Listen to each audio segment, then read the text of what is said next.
નમસ્કાર બધાને મારા હેતપૂર્વકના રામ રામ।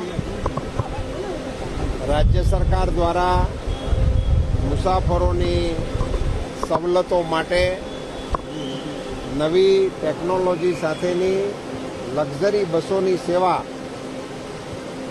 શરૂ કરવા માટેનો નિર્ણય થયો।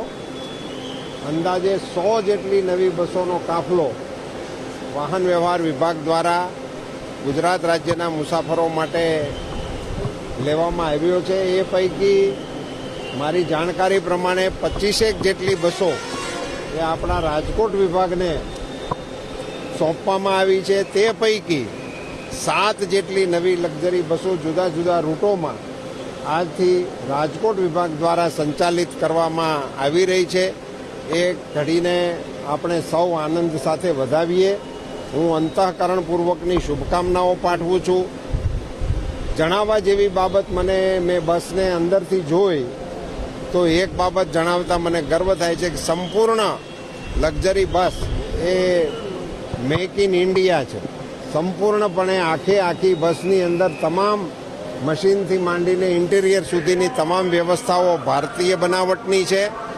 એને આજથી લોકોની સેવા માટે મૂકવામાં આવી છે। બસની અંદર પહેલી વખત મેં સીટ ઉપર જે બેલ્ટની વ્યવસ્થા આપી છે।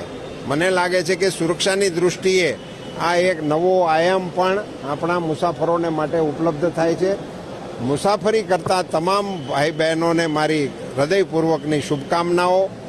આની અંદર કામ કરતા કર્મચારી ભાઈ બહેનો, ખાસ કરીને ડ્રાઈવર મિત્રો અને કંડક્ટર ભાઈ બહેનોને પણ હું મારી શુભકામનાઓ પાઠવું છું। તેમના માધ્યમથી રાજ્યના પેસેન્જરોને સુખપૂર્વકની સગવડતાઓ પ્રાપ્ત થતી રહે એવી શુભકામનાઓ।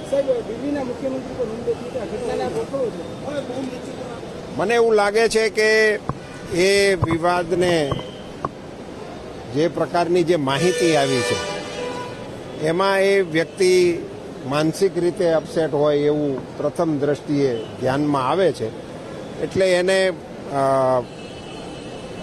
મારી દૃષ્ટિએ વ્યક્તિગત દોષમાં લઈ અને આવું થાય એ યોગ્ય નથી।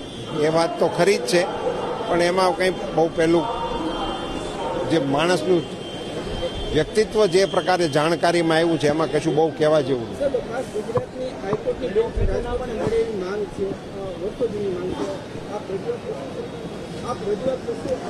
આજે જ એ અંગેની એક બેઠક વકીલ મંડળ અને વકીલ આગેવાન મિત્રો સાથે રાખેલી છે।